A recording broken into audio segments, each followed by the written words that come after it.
بەناوی خوای گەورە سڵاوتان لێبێت بینەرانی بەڕێز و خۆشەویست پەرلەمانی کوردستان خوێندنەوەی دووەمی بۆ درێژکردنەوەی تەمەنی خۆی لە بۆ کۆتایی ساڵی 2023 کرد. هەر یەک لە فراکسیۆنە ئۆپۆزیسیۆنەکان و بەشێکیش لە سەربەخۆکان بایکۆتی دانیشتنی پەرلەمانی کوردستانیان کرد. لە بەرنامەی ئەمڕۆ قسە لەسەر بۆچوونی کۆمەڵی دادگەری لەبارەی درێژکردنەوە و بەرداوامبوونی خولی پێنجەمی پەرلەمانی کوردستان دەکەین و قسە لەسەرەوە دەکەینایە کۆمەڵ بۆچی دژی درێژکردنەوەی تەمەنی خولی پێنجەمی پەرلەمانی کوردستانە و دوای 6 فراکسیۆنی کۆمەڵ چی دەکات و ئایا درێژکردنەوەی تەمەنی پەرلەمانیش کە بەشێک لە دەسەڵات باز دەکات بۆ پاراستنی ئەزمموی هەرێمی کوردستان ئایا لە ڕاستیدا بۆ پاراستنی ئەزممونەکە یاخود بۆ پاراستنی کورسی پارتیوەکێتی و ترسیان لە دۆڕاندن هەیە. لەگەڵ بەڕێز عەبدوستار مەجید سەرۆکی فراکسیۆنی کۆمەڵی دادگەری سەرم پرسە دەکەین. کاک عەبدوستار سوپاس بۆ ئامادەبوونتان. ئەگەر سەرەتا لەوە دەست پێ بکەین بە دیاریکراوی چێ بەرپرسیارە لەوەی کە دۆخەکە بە ئێستا گەیشت کە هەڵبژاردن دواب بکەوێ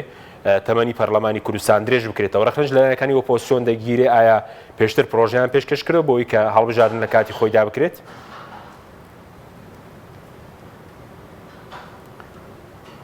بەناوی خوای بەخشندەی میهرەبان،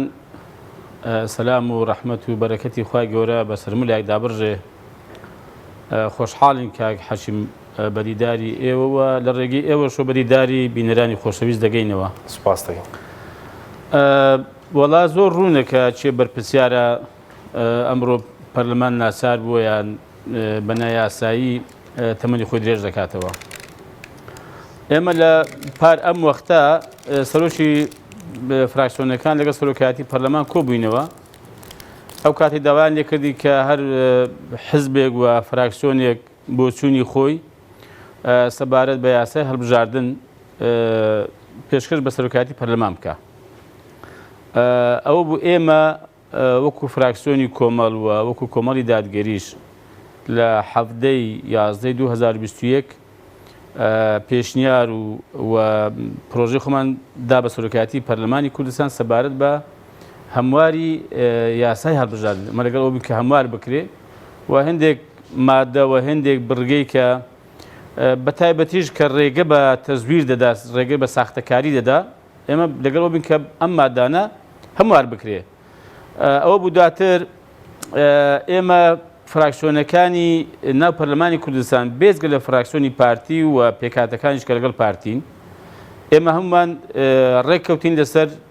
پرۆژە هەمواری یاسای هەڵبژاردنی پەرلەمانی کوردستان و ئەم پرۆژەمان پێشکەش بە سەرۆکایەتی پەرلەمان کرد بە واژووی هەموو ئەوانەی کە باسم کرد، ینی بێزگە لە پارتی و پێکهاتەکان. بەڵام دواتر بەڕاستی ئەوەی کە ئێمە داوامان دەکرد ینی پارتی بە تایبەتی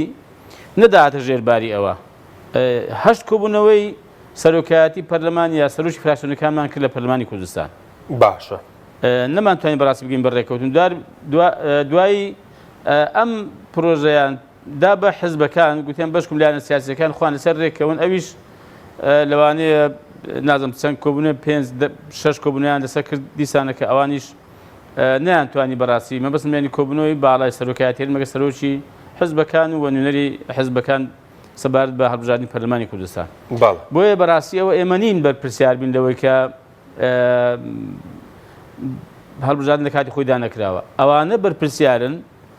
کە بە تایبەت مەبەستم دەسەڵاتە بەرپرسیاری یەکەم چێیە؟ یەکێتی و بەشێکی زۆری گۆڕانیش. بەڵێ بەرپرسیاری یەکەم چێ، دووەم سێم بڵین؟ وەڵا بەرپرسیاری یەکەم پارتیە، ئینجا بەرپرسیاری دوم یەکێتیە و بە حکمی ئەوەی کەوانە دەسەڵاتن و زۆرینیان هەیە لە پەرلەمان، دواتریش گۆڕانیان ئەو بەشەی گۆڕان کە لە پەرلەمانن. مەبەستم ئەوان بەرپرسیارن چونکە ئەو هەموارەکەمە داوامەکرد بە تایبەتی پارتی بەرپرسیارە لەبەرەوەی کە بۆ نمونەیەمە داوای 4 بازنەیمان کردووە.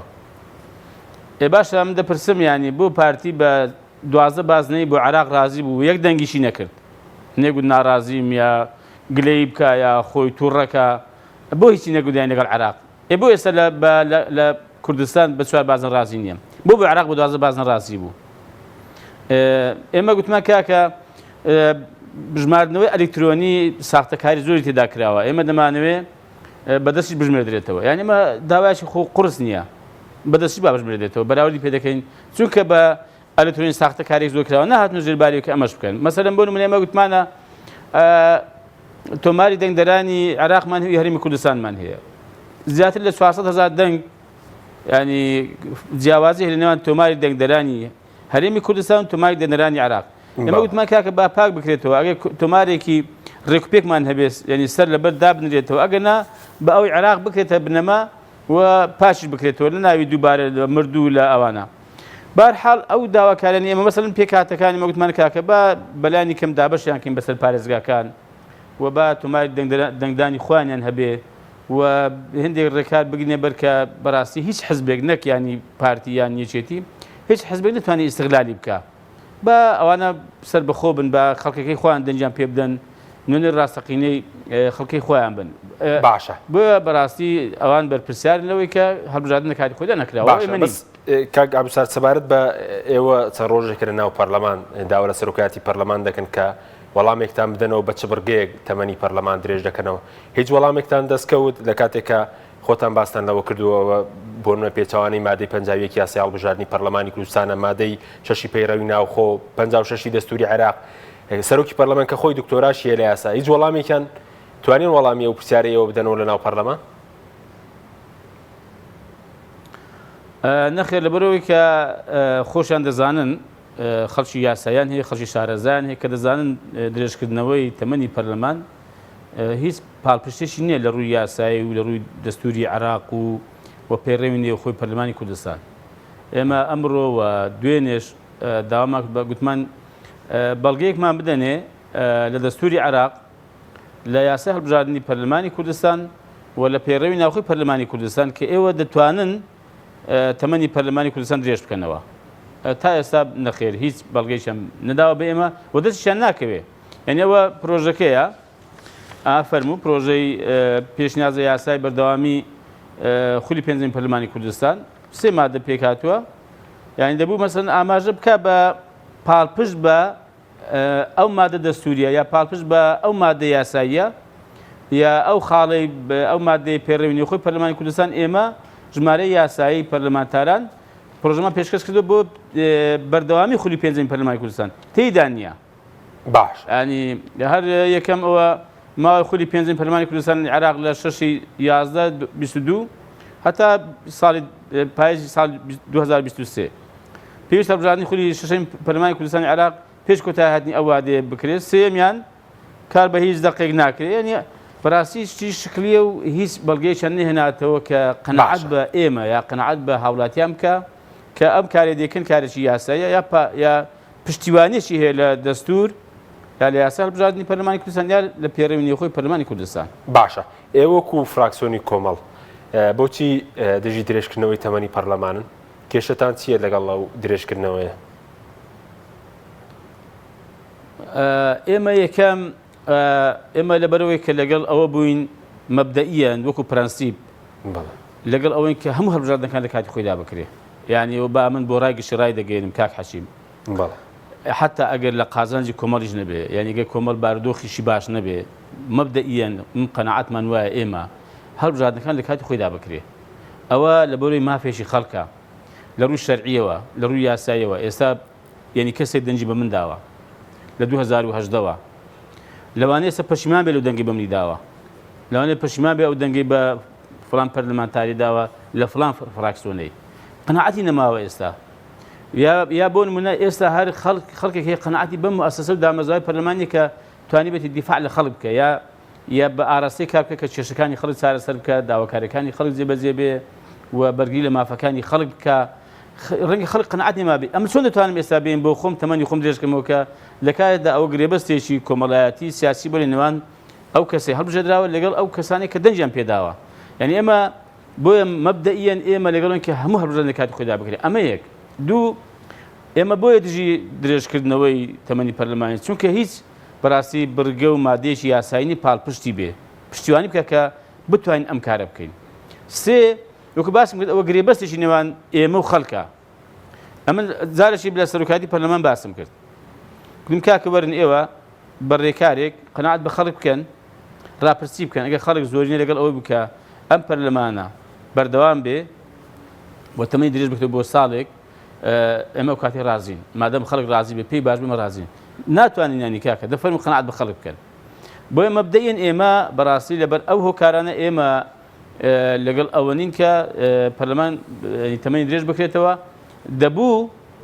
لەم هەموو قەیران و لەو هەموو بەڕاستی کێشە و بارودۆخە خراپێک کە خەڵک لە کوردستان پێدا تێدا پەڕی خزمەتگوزاری نییە موسە لە کاتی خۆی دابەش ناکرێ و دامەزاندن نییە ئەو هەموو کێشە و قەیرانە کە پێدا تێدا پەڕین دەبوو پەرلەمان بڕیاری دابایە کە هەڵبژاردننی پێشوەختە بکرێ نەک ئێستا و بێ وەکو عورفێک ئەوە بەڕاستی پێنجەم خولی پەرلەمانە نەتوانراوە پەرلەمان هەڵبژاردننی پەرلەمانی کوردستان لە کاتی خۆیدا بکرێ لە ماوە 30 ساڵی ڕابردوودا لە 5 خولی پەرلەمانیدا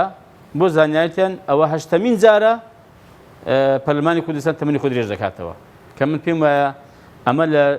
لە کاتی جەنجی جیهانی یەکەم و جەنجی جیهانی دومیش ئەمە ڕوونی داوە لە جەنجی جیهانی دووەم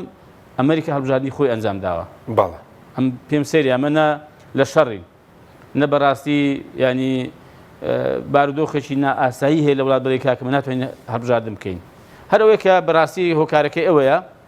هەموو لاک بابیزان هۆکارەکەی ئەوەیە پارتی و یەکێتی ئەمڕۆ هەڵبژاردن لە بەرژەوەندی نییە بۆ نایکرد ئەگەر لە بەرژەوەندیان بە چوار بازنەیش دایان کرد بە دە بازنەیش دایان کرد و ئەو داواکاریانش جێبەجێ دەبن چونکە بەڵام لە هەڵبژاردننی پەرلەمانی عێراق بۆیان دەرکەوت ینی خەڵک چەند لیان نیگەرانەوە چەند دەنج کەمیان کردووە بە بەراورد لەگەڵ ئەوە کردیانتە پێوە دەزان بارودۆخەکان لە بەرژەوەندی ئەگەر هەڵبژاردن بکرێت لە کاتی خۆیدا باشە بەس ئێوە کە ئێستا بۆ نمونەوە ڕووی داوە هەڵبژاردن دوا دەکەوێ هیچ پێشنیازێکی بەدیلتان هەیە بۆ نمونە بۆ درێژنەکردنەوەی تەمەنی پەرلەمان لە کاتێکە ئێستا 6/11 هەنی تەمەنی پەرلەمان بەسەر دەچێ دوای مانگێکی تر هیچ ڕێگایەکی تر هەیە پەرلەمان تەمەنی خۆی درێژ نەکاتەوە هەڵبژاردنی ناکرێت بە مانگێک وایە ئێمە ناکرێت ئاساییە دەزانم ناکرێت ئێمە پێشنیاری ئەوەمان کرد ئەمڕۆ بابین پەرلەمان کاری خۆی هەڵپەسێرێ پەرلەمان بە هیچ یاسایەک دەرنەکە و پەرلەمان بە دوواداچوون بۆ کاروباری حکومەت نەکە و پەرلەمان بڕیار دەرنەکە و پەرلەمان بە دوواداچوونیش نەکە ئەیچی بکە کاری خۆی هەڵدەپەسێرێ تەنها ئێمە ڕێیمان وایە تەنها ئێمە بین فشار بکەین حزب سیاسیەکان بێن لەسەر پرۆژەی یاسای هەڵبژاردننی پەرلەمانی کوردستان ڕێککەون تەنها پەرلەمان یەک کۆبنەوە بکە بۆ پەسەندکردنی هەمواری یاسای هەڵبژاردننی پەرلەمانی کوردستان بۆ وادەی هەڵبژاردن دیاری بکرێت کۆتایی پێ ئەو کاتەی حکوومەت دەکەوێتە بۆشایی یاسایی بڵێن دەکەوێتە حاڵەتی کاربڕێکردن حکوومەتی کاربڕێکرد دەبێ هەڵبەت کاربڕێکرد جیا لە حکوومەتێکی ئەساسی ینی ئەو دەسەڵاتانەی کە حکوومەتێکی ئاسایی کە هەیەی حکوومەتی کاربڕێکرد نیەتی بەڵام بە هەر حاڵ لە کوردستان با هەموو لاک بیزان لە لای ئەوان کاربڕێکرد و ناکاربڕێکرد جیاوازی نیە بەڕاستی چیان کردو هەروە دەکەن بەڵام مەبەستم ئەوەیە با ئەم دامەزراوەیە کە نوێنەری خەڵکە با پێشیری ئەو مافی خەڵک نەکا و دوای زۆر ئاسایی حتا من باسیەوەم کردم کاکە ئێمە وەکو لایەنەکانی ئۆپۆزیسیۆن و ناڕازیەکان ئێمە ڕازیشین بەوەی کاکە وەرن موسەکانیشمان ببڕن موسەمان پێمەدەن بۆ ئەوەی خەڵک نەڕێن ئەمانە کاری خۆیان هەڵپەساردوو بەڵام موسەکان وەردەگرن زۆر ئاساییە بەلای ئێمە بەڕاستی با نەبێت ئەوەی حقەتەن ئێمە لە ماڵی خۆی دابنیشێ وڵا پەرلەمان کاروباری خۆی هەڵپەساردووە و موسەکانیشیان بوو بێنە خێر ئێمە لەگەڵ کە موسەکان ببڕێن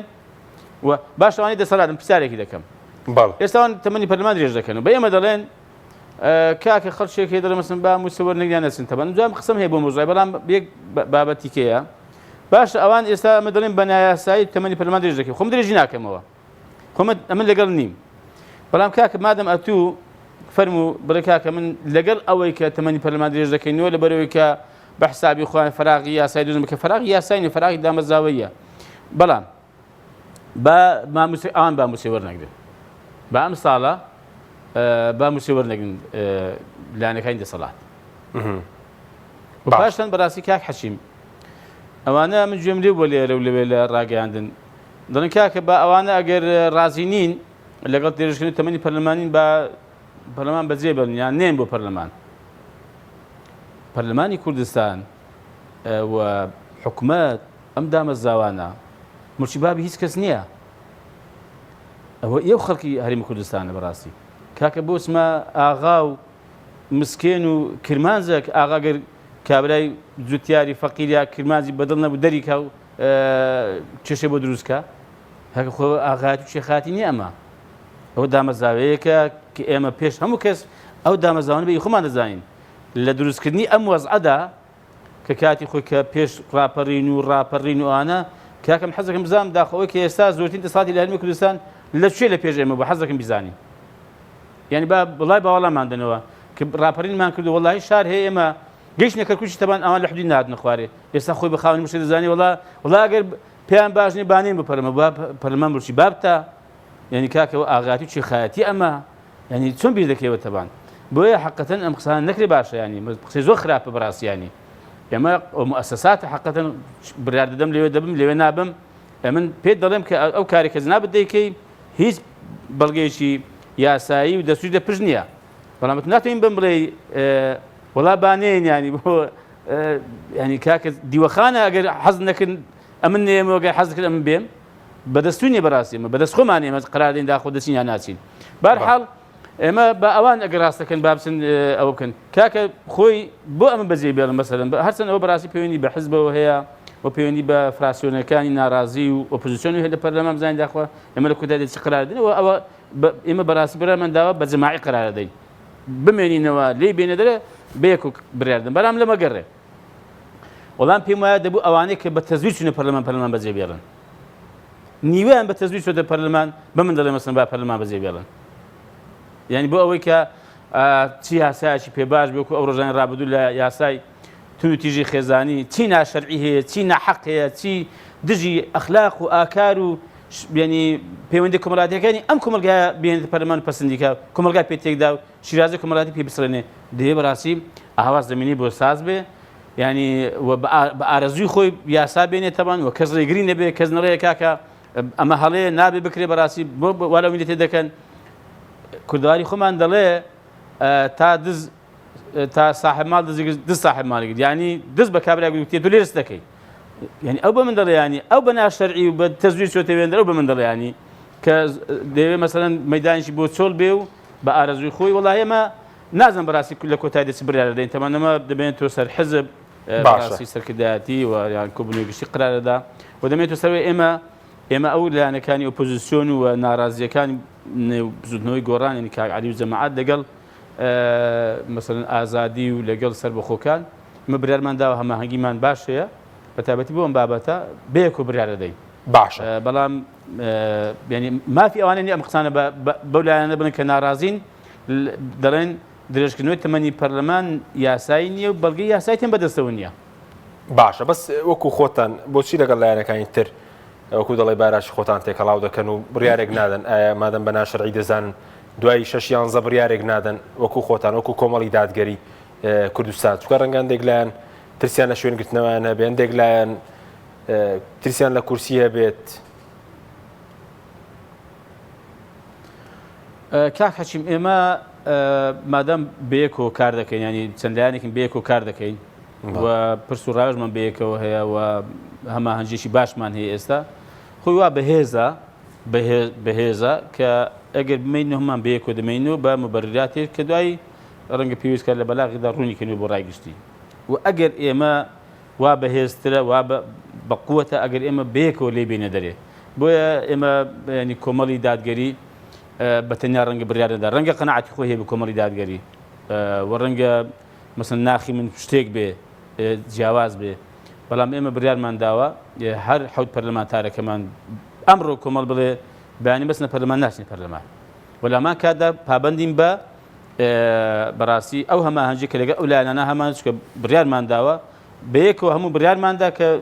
نەچین بۆ پەرلەمان ناچین بۆ پەرلەمان بڕیارماندا بەهێزۆ لە پەرلەمان بمێن و دەمێنینە بەڕاستی ئەو پەیوەندی بە شڕۆڤەکردنی ئەم بارودۆخەی دوایی هەیە و ڕەنگە پێش 6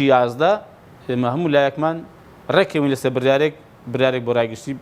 بخەینە ڕوو باشە بە زۆرکو خۆت وەکو هەڵوێستی شخصی خۆت چییە پاساوێکەیە بۆ مانەوە دوای 6-11 چکار ڕەنگە بڵێن ڕەنگە لە دەرەوەش بتوان نەگەر یاسای خراپ پێ هەڵایەک دروست بکرێ لەسەر و یاسا خراپانە لە ڕاگەاندن لە دەرەوە ڕای گشتی ئاگادار بکەنەوە. کاک حەشیموا باش من ڕای خۆم نەڵێم من بە بەشێکم لە فراکسیۆنی کۆمەڵ لە پەرلەمانی کوردستان و دواتیژە من ئەندامێکی سەرکردایەتی و حیزبم لە سەرکردایەتی باسمان کردو بەڕاستی با بمێنێتەوە احتیفاز بە ڕێی خۆم دەکەم زۆر ئاساییە ڕێی زاوەزشمێ بە ئاساییە بەڵام پابندم بە ڕای زۆرینە و بە بڕیاری کۆمەڵ لە کۆتاییدا و وەکو باسم کرد ئێمە بازنەیەکی کەشمان هەیە ئێمە ناسارین پێ و پابەندە بینیانی کە هەماهەنگی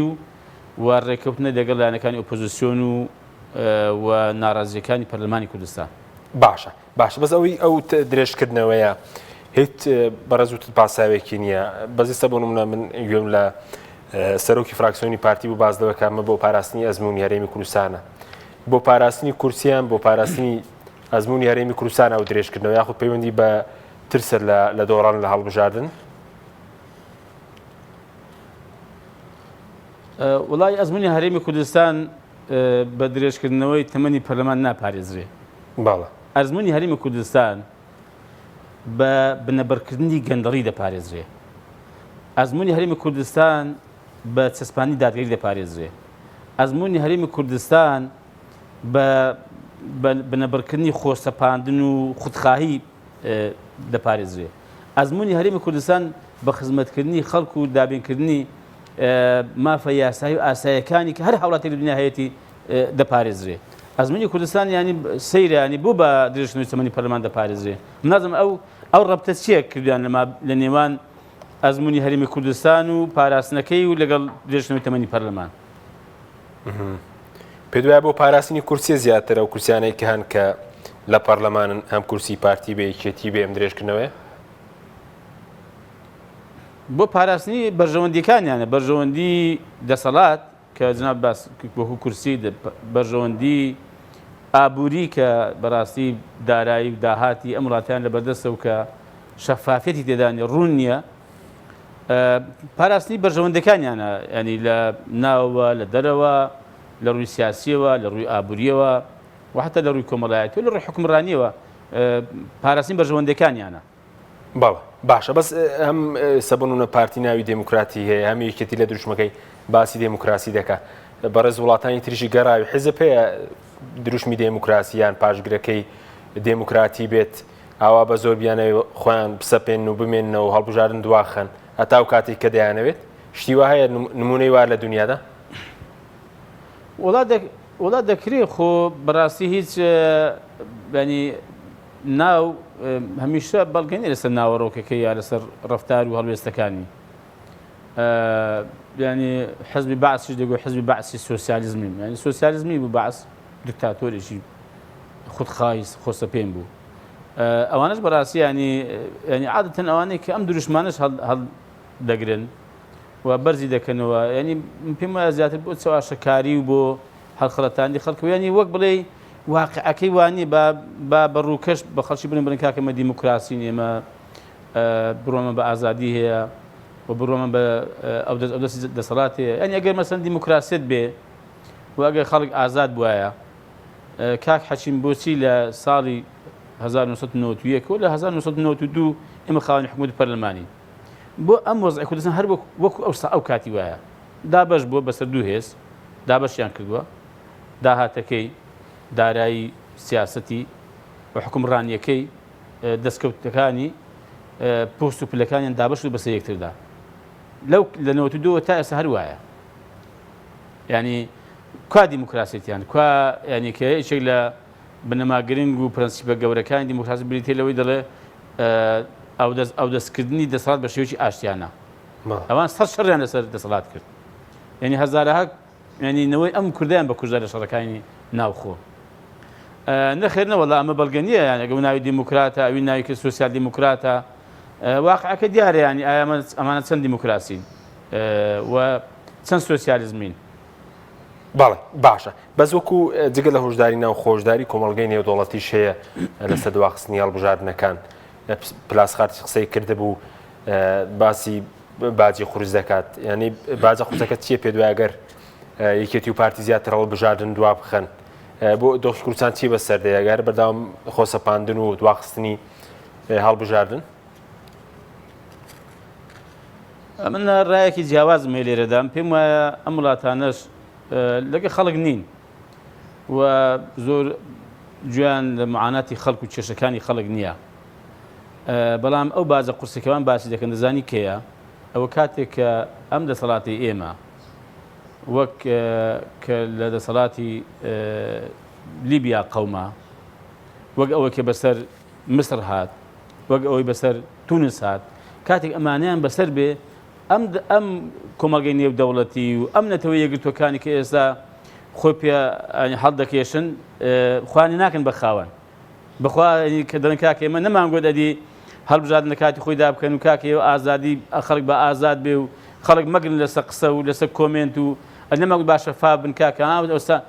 خوانی ناکەن بە خاوەن وەڵڵاهی حەقوای عیبرەت وەرگرن ئەم دەسەڵاتی ئێمە ئێمە پێم وایە ئەم بازێک کە باسی دەکەن مەرزنی ئەوان بێنسبەینێکە شتیان لەسەر فەرزکەن و مامەلان لەگەڵ دەکەن خۆزگە وا بوایە بەڕاستی بەزە من گەشت بینیم لە بڕۆوە بەڵام قەناعەتم وایە بەڵێ کاتێک کلیان دەقەمێ کەس نابێتە پشتیان و کەس خوان نەکە بە خاوەن نزیکە ئەوەی کلیان بقەومێ وڵای کاک حەشیم بە هەموو پێوەرەکان حکومڕانی و دەسەڵاتی هەرێمی کوردستان بەم شێوەیە بەڕێوە ناچێ بە پێوەری تەماشای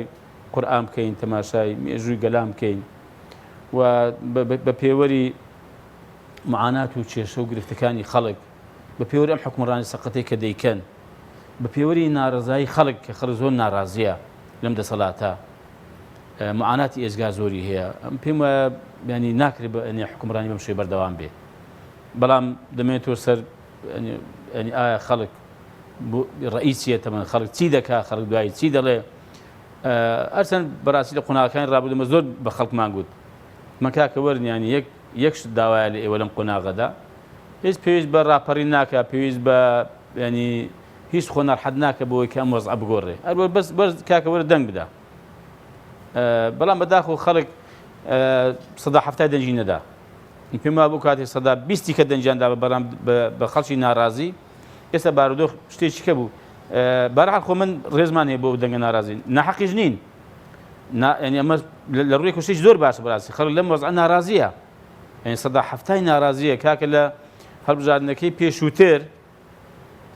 بۆ نمونە لە سلێمانی خەڵک سەدا هەفتا دەنجی داوە بەڵام ئەوەی ڕابردوو سەدا چلی خەڵکی دەنجی داوە وە کەمتر لە سەدا چلیش کەواتە خەڵک ڕۆژ بۆ ڕۆژێ ینی ناڕازیتر دەبێ و بێئومێدتر دەبێ ومێد دەکەم کە ئینشاڵڵا قۆناغی بێتە پێشێکە بەدڵی ئەو خەڵکەی بێوە گۆڕانکاری باش بکرێ و حکومڕانیەک بێتەکایەوە کە خزمەت بە خەڵک بکە و جێگەی ئومێد و هیوای خەڵک بێ باشە بە زۆکو درێژکردنەوە ئەگەر تەمەنیان درێژ بکەنەوە لەو ماوەیە پەرلەمان بێ حکوومەت بێ دەتوانێت شتێکی باشتر بکات لەوەی کە لە ماوەی 3 ساڵ و 4 ساڵە نەیانتوانیوە بیکەن یاخود بە پێچوانەوە گەندەڵی و نەعەدالەتیوانە زیاتر دەبێ مەبەست پەرلەمان یان حکوومەت وەکو حکوومەت بۆ نمونە وەڵام پێم وایە حکوومەت و حکوومەتە دیارە حکوومەتێکی گەندەڵە و حکومڕانێکی زۆر سەقەتیشە جارێ بەر لە هەموو شت ینی حکوومەت نییە کە دوو ئیدارە بێ ینی حکوومەتتان بینیوە لە دنیای بە محافەزەیەکی بڵێ یا بە دوو محافەزەی بڵێ بۆ خۆتان پارەی موسی خۆتان پەیدا بکەن لە هەموو دنیا حکوومەت وەکو مەرکەز وەکو مەڵبەندی حکوومەت بەرپرسیارە لە موسەی فەرمانبەرەکانی ئیلا لەم دەسەڵاتی ئێمە نەبێ دوو حزب دوو زۆنیان دروست کردووە داهاتیشیان دابەش کردووە و پێویستە چەند داهاتیش بێننەوە خەزێنەی گشتی بۆی کە موسەی هەمووی بدرێ ئەگەر ئەمە دەینێنەوە دەبێت بۆ خۆیان چارەسەری ئەو بەشێ بکەن کە نەقوستانە یا کورتی هێناوە ئەمە حکومڕانیە پێویستە حکوومەت بێ هەرچی داهاتی لە هەرێمی کوردستان کۆی کاتەوە بێتەوە خەزانەی حکوومەت و حکوومەت بەرپرسیار لە دابینکردنی موسە و بودجەی پارێزگاکان یعنی بەسەرەتاییترین شتە بەڕاستی ئەمە یعنی چ ئومێدێک لەم حکوومەتە دەکەی بەڕاستی ناس هواية كد وأميدة كد بعقليتي خلقي هيك حكمرانية دك الهرم كردستان بمشي يعني شو قناعات بخوم كم بلهم حكمرانية كي تندرستا وخدمة جزارة ظلم بيخوش أمرج أجر بو إيمان نيبي بو نو كان من ديبي يعني براسي زهر لو بقرا يعني لو مثلا لنوت يعني بو إما زات لنيوي داهاتي نوت دتسيبو كومبانيا من بو ناتو بحقزن حكومتي باش نقدر يعني شو بو الدنيا بو همش تكاني كبراسي يعني بو تعاملي سياسي فرم من ده برسم يعني اما يعني علاقاتي السياسيه اللي قال حكومتي ناوان لس اساسي وكي اما هرمش كردستان من هي علاقات وبيوند كان رخص ولا قال حكومتي ناوان دو برجوندي هاولتين هرم كردستان يا حزب علاقات دكا حزب ركوتن دكا بارتي بزيا علاقات دكا لك حكومتي ناوان يشرج بزياده دكا اما حكم رانيا عراقيش دكا هدوش تعامل دكا وبم شق شري خوي استعراق يعني مرزكاني فرزك على سرهم كردستان بم وضعي خوش يعني كعراق لسبار دوخك ده بله اما حكم رانيا براسي منازين براسي ام لصلاتي هرمه العلاقات السياسيه لقل ولاتاني دراوسيما لقل ولاتاني دنيا شلون تعامل لك اساسي كما اما حكم رانيا اسا منازين هرمه برو شي دبن سيلي دكن يعني سيلي نازين برو شي دبن لان الروز نتويكي ولا رون اجتماعيكي و بو بهم بيوركا براسيم حكم براني بردان بلا سكندر لكي خوي ولا سر يا ساشكيني ولا سر خوس بينكي خويكا استهيتي وبردان دبي بيما بويك برلمان تماني دريج بكتو صالح حكم النابت الشام الشريف وحكم الشرك بيكو تندرس رشيد بالا سباستك من نوبرك ما برلمان كجا صار تماني خديش كاتوا بالا نابت البرلمان شي كاراو وأركاني خوي وكل بيرو ده هذا زيب زيب كالوي كياسا دابني و تاودريشي تيجبه بس حكومته ومرزعي سياسي هرمي كردستان به. بالا سپاسك من نوبرك ما ندوي نوبرك خسر سرور كان بديل الشيء أو خوتم ببديل ده صلاة الزان شو كذا بعضو كي شيء بديل الشيء به بالا بينيراني برس نوبريش كتو ده كرين ولاد. توب آرت تاكبريكاري توري ميدياي كومل بو برهمهێنان و بڵاوکردنەوەی ڕێکلام. لەگەڵ پاکێجەکانی بۆ هەمومان لە کۆڕە هەموو پێداویستیەکانت لە یەک پاکێجدا بەردەستن کاتژمێری زیاتر و گەگەبایتی زۆرتر پاکێجەکانی بۆ هەمومان لە کۆڕە هەفتانە و مانگانان و پڕن لە گەگەبایتی ئینتەرنێت و کاتژمێری پەیوەندیکردن بۆ سەرجەم تۆڕەکان پاکێجەکان بۆ هەموو هێلەکانی پریپەید بەردەستن بۆ بەشداربوون پەیوەندی بکە بە ئەستێرە 238 پەنجەرە.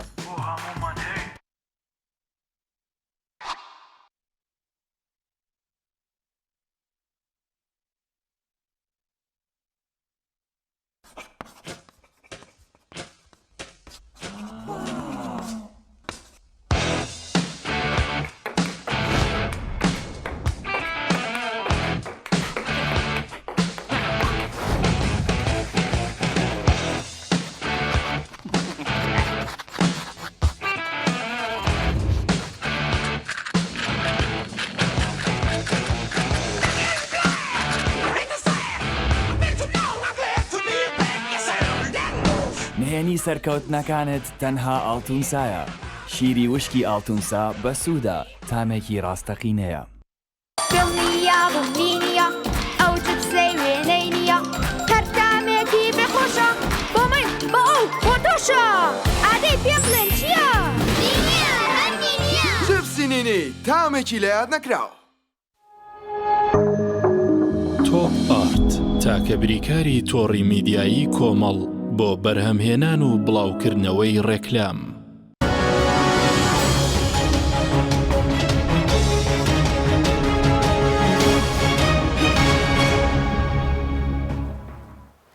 جارێکتر سڵاوتان لەبێت بینێرانی بەڕێز کاک عەبدولسەر پێش ناوڕەکە باسیەوەمان کرد بازەوە کرد لە کوردستان کێشەی بەدیری شێ بۆ پارتی وێکێتی ئێوە خۆتان پێتان وایە کێشەیە خۆتان بە بەدیلی پارتی وێکێتی دەزانن؟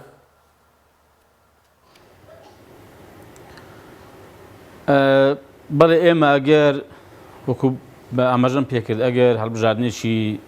بێگەر بکرێ ئەگەر هەڵبژاردنێکی ڕێک و پێک بکرێ بەڵێ و خەڵک ئازاد بێ بووە ئەو یاسای کە هەیە ئێستامە کە باسی دەکەین بە شێوەیەک هەمار بکرێت کە ئومێد بۆ خەڵک بژێڕێتەوە کە خەڵک بە ڕێژێکی باش بەشداری هەڵبژاردن کە من دڵنیام ینی بەو پێوەرەی کە لە هەڵبژاردننی پەرلەمانی عێراق ڕوویدا کە خەڵکی ناڕازی زیاتر لە 170 بوون دەنجیان نەداوە ئەم دڵنیام ینی ئەو کاتێک خەڵک ئومێدی بۆ بگەڕێتەوە بەڵێ بەدیل دروست دەبێت غەیری پارتی وێچێتی هەر بە بەڵگەی ئەوەی کە ئەو 170 کە پارتیۆکی تقریبا 122 هێناوە باردووچیان ینی ئەم 170 ئەگەر 120 کە دەنگ بدا بە خەڵکی ناڕازی ینی بێگومان دەبنە زۆرینە بۆیە بەڵێ من پێم وایە ئەگەر خەڵکێکی کە دەنجی پێ بدرێت و پشتیوانی بکرێت زۆر لەوانە بەڕاستی حکومڕانی باشتر دەکات وەمە بەڵگەشمان هەیە کاکە مە فەرموو ئێستاگە هەر باسی ینی فراکسیۆنی پەرلەمانی بکەیت ئێمە وەکو خۆمان وەکو کۆمەڵی دادگەری خۆشیش نییە بەڕاستی وە جوانیش نییە من بۆ خۆم باسی خۆمان بکەین ینی حەوت کەسین بەڵام ڕەنگە بەقەدر بەخوا 70 کەسیوان ئێمە کاریگەریمان هەبێ و بەشداریمان هەیە و فشارمان هەیە کە ئەمەش ئەرچی ینی فراکسیۆنی ئۆپۆزیسیۆنە بە تایبەتی کە زۆر جار دەگوترێ بڵێن کاکە باش ئێوە چی دەکەن ینی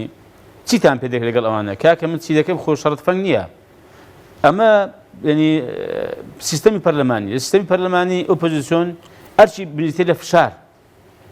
فشاری شەقام فشاری ناوپەرلەمان فشاری میدیا ینی لە هەمان کاتدا پێشکەشتنی پرۆژە و ڕێگریکردن لەو یاسانەی کە دانوێت یاسا دەبکەن کە پێچەوانەی شەریعەتی ئیسلام بێ پێچەوانەی بەها بەرزەکان بێ پێچەوانەی ئادابی گشتی بێ پێچەوانەی عورف و عادەتە باش و جوانەکانی کۆمەلگا بێ یعنی مە بەسم ئەوەیە بەڵێ ئێمە پێم وایە بەڵێ خەڵکێکێ زۆر لەوانە ساتێت توانێت حکومڕانی بکە و لە ڕابردوودا لە حکومڕانیشدا تا ڕادەیەک ئێمە خەڵکی ئێمە و کادری ئێمە لە حکومڕانیدا سەرماندوێتی کە ئەگەر دەسەڵاتی هەبێ و دەستی کراوە بێ لەوانە باشە حکومڕانی دەکات بەڵێ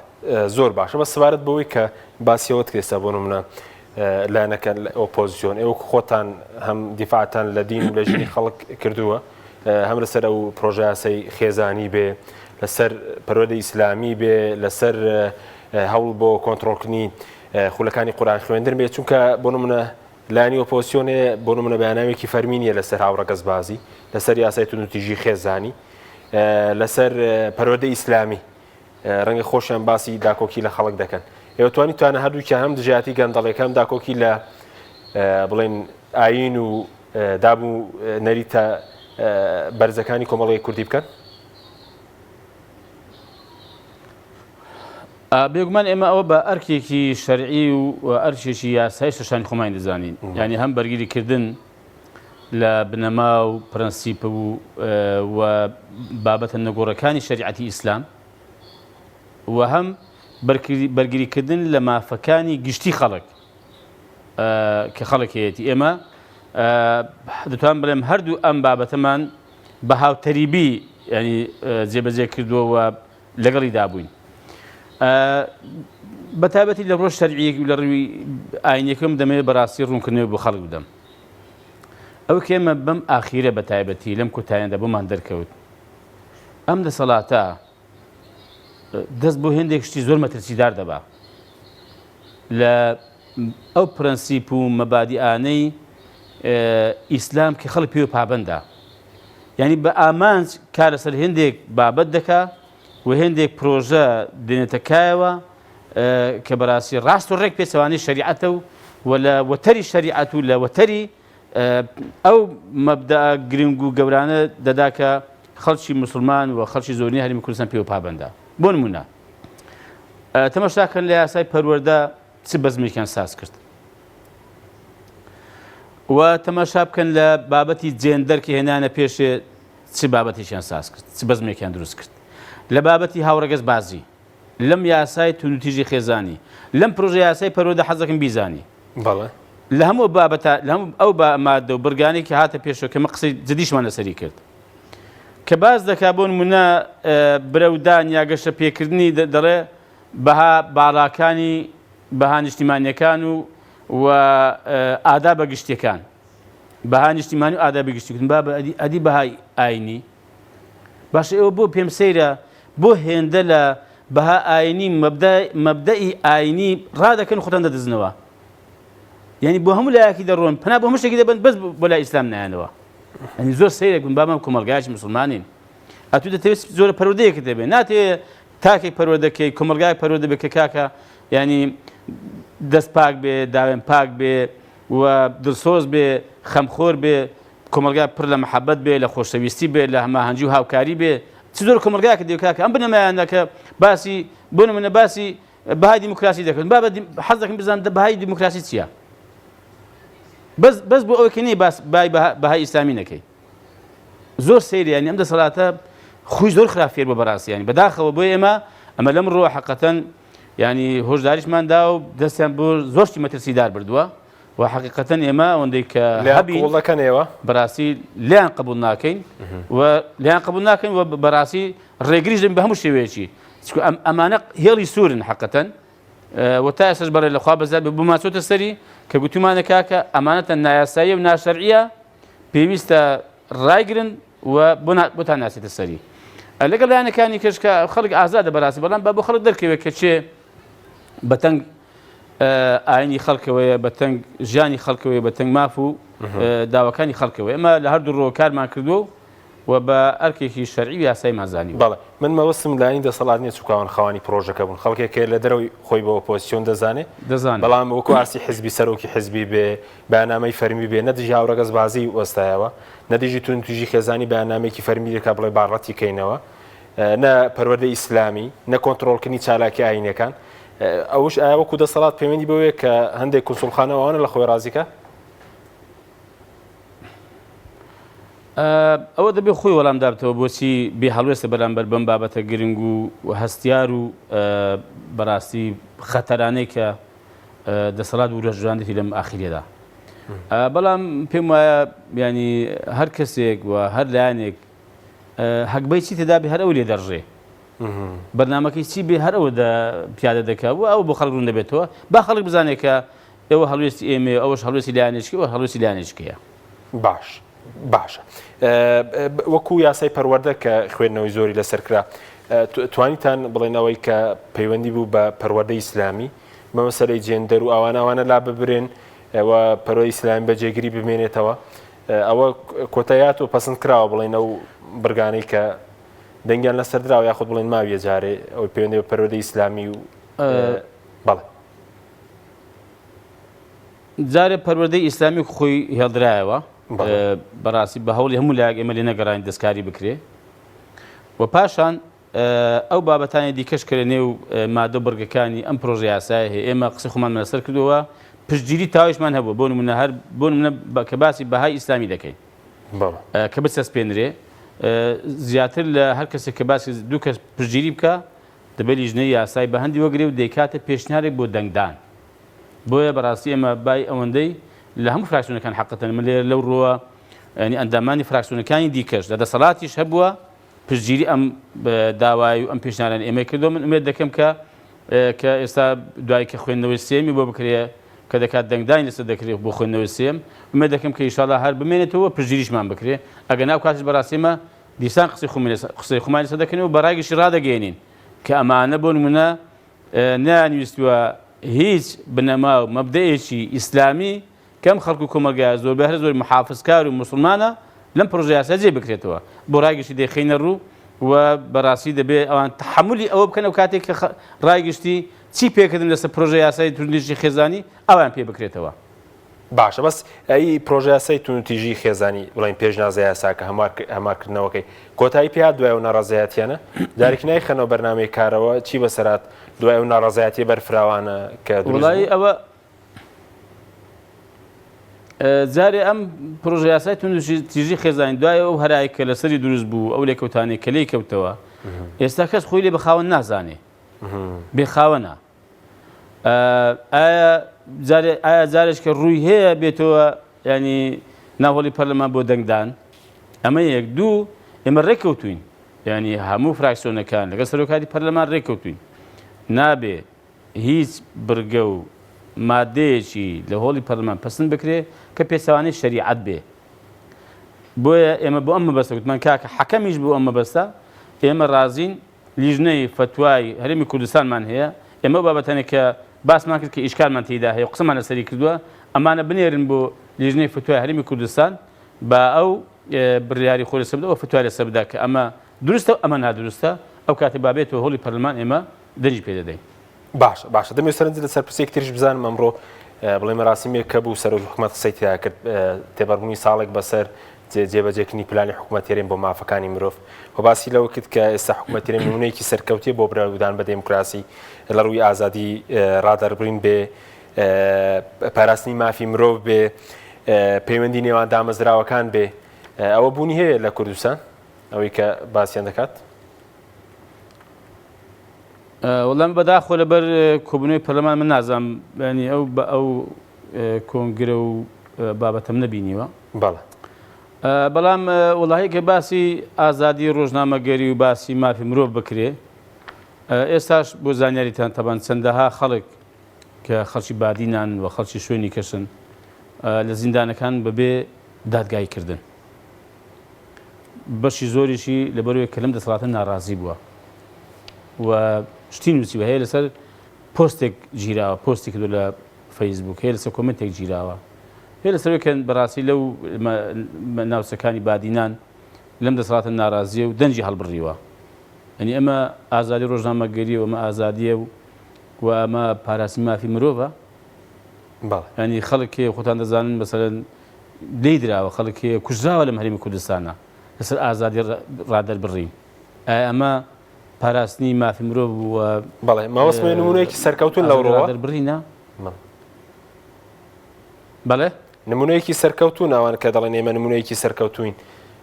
لە برەودان بە دێموکراسی و ئازادی ڕادەربڕین تا پەیوەندی نێوان دامەزراوەکان لەگەڵ پەرلەمان و حکوومەت و دەسەڵاتی دادوەریش بڵێ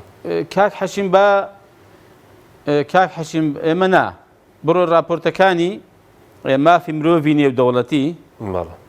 و راپۆرتەکانی نەتەوە یەکگرتوەکان بڕۆ با بخوێنرێتەوە بزان کە باسی مافی مرۆڤ دەکات لە هەرێمی کوردستان و باسی ئازادی دەکات لە هەرێمی کوردستان بزانین داخۆ لە چ ئاستێکدایە خۆ هیچ کامێ لە راپۆرتەکانی مافی مرۆڤی نێودەوڵەتی خاڵی نییە لەوەی کە باس لە پێشلکاری دەکات بەرامبەر بە مرۆڤ بە مافەکانی مرۆڤ بە ئازادیەکانی مرۆڤ ئەوەی پەیوەندی دامەزراوەکان لەو ڕۆژ پەیوەندێکی باشە بەڵێ کاک حەشیم لەوانە ڕابردوو بەڵێ چەند نەفەرێک بەربوون دەزانی چەند ساڵە گیراون هەبوو 18 ساڵ بوو گیرا بوو هەبوو 20 ساڵ گیرا بوو دەزانی بەبێ ئەوەی کە دادگایی بکرێ و هیچ حکمێکیان بە سزا بچەسپێنرێ لەم هەولێرە و لەم کوردستانە ینی ئەو مافی مرۆڤ ئەو ئازادی ڕادەربڕینە کاکە هەر بە دادگایەکەی خۆ دادگایی کرد کاکە بەم مادەیە و بەم قانونە بەڕاستی جەنابەت تاوانباری و حکومەکەش ئەوەندەی بڕۆ حکومەکەی خۆت ڕاکێشە باشە زۆر بە کورتی چی کاکە مافی مرۆڤی چی بەڵێ پێویست پەیوەندی پەرلەمان و حکوومەت و ئەوانە پەیوەندێکی باشە و موسەساتیە بە کورتی بێ سوپاس دەکەم کاتمان نەماوە وڵا پەیوەندی پەرلەمان و حکومەت هیچ عیبی نییە پەرلەمان ئەوەی کە ئێستا هەیە زۆرینەکە زۆرینەی تەزویر لە خزمەت حکومەتە و بۆتە کوچکوچەی حکومەتی و ینی پرۆژه یاسای حکومەتی ئەمڕۆ بێتە پەرلەمان بەیانی دێخێنە بەرنامەی کار و خوێندنەوە دەمش بۆ دەکەن و دەنگدانی سزا دەکەن بەڵام فەرموو ئەو هەموو پرۆژه یاسایە ئەم هەموو داواکاری و یادداشتی کە پەرلەمانتاران پێشکەشیان کرد دەربارەی داواکانی خەڵک کێشەی خەڵک گوزەرانی خەڵک کاکە مەسەن ئەمە ئەوە ئێستاوە بوردەوە بەرەو ئەوە ئێمە بەرەو سەرما سۆڵ دەچینیانی ئەم دەسەڵاتە تەمەن ینی کە ژمارەی یاسایی پەرلەمانتاران یادداشتێکمان داونی کاکە بابین باسی ژیان و گوزەران و بە تایبەتی نەوت بکەین بۆ خەڵکی فەقیر و هەژاری ئەم وڵاتە کە خەڵکی دنیا بە نەوتی هەرێمی کوردستان خەنی بوو کۆمپانیەکان خەنی بوون هەندێک قازە لە نەوتی هەرێمی کوردستان بکەن بەڵام خەڵکی ئێمە بە حەسرەتە بووە کە بەرمێنی نەوتی دەستکەوێتکە هەیە حەزەکەم بیزانی موسەکەی لە خوار بەرمێنی نەوتێکیە بە 300,000 بەرمێنی نەوت بەڵام موسەکەی 250,000 ئەمنی چۆن بەرمێنی نەوتی بێ بکرێ ئەم ساڵەکە ماڵمدار پێگەرم کاتەوە گوتمان با بینی بخینە بەرنامەکار بە ئەلێرە ئەم جارە ئەم پەرلەمانە بۆ یەک جار بڕیارێک بدە لە قازانجی خەڵک بڵێ ئەمە بڕیارم دەتوانێت برادا پەرلەمان بڵێ بڕیارمدا حکومەت دەبێت پابەندیش بی لەم مانجی دێ هەتا مانجی هاز دەبێت بەرمێنە بدەیە هەوڵاتی هەرێمی کوردستان پەرلەمان ناباسی چێشەی خەڵک بکە بەڵام بۆ حکومەت وەڵام من ناومێنە کوچکوچەی حکومەتی بەڵێ سوپاس دەکەم زۆر سوپاس بۆ بەڕست عەبدولستار مەجید کوچکوچە دەزانیت کوچکوچە یانی چی؟ بەڵێ یانی چی ئەگەر بە کورتی بێ سوپاس دەکەم کوچکوچە ئەوە کاتی خۆی ینی هێندێک قانگەلۆشک و ینی تەلی سوشتیان بە جەنجەری وەدەخست جەنجەر کە ئەو گەنم و شتەی دەکوتا پەرش بڵاوی دەکرد ئەمان ینی بە گوریسێکی بە بەنێکی پێوە دەخست لە پاش جەنجەرەکەی بە دوای داداهاتوو ئەوە ڕێکی دەخستەوە و ئەو پەرشبڵانی دێژ ئێستا بەڕاستی ئەم پەرلەمانە بۆ حکومەت وەکو کوچکوچەی دوای ئەم جەنجەڕێی وایە بەڵێ سوپاس دەکەم سوپاسی ئامادەبوون دەکەین سوپاس بەوەی بینەرانی بەڕست سوپاس باوکارانم خواتان لەگەڵ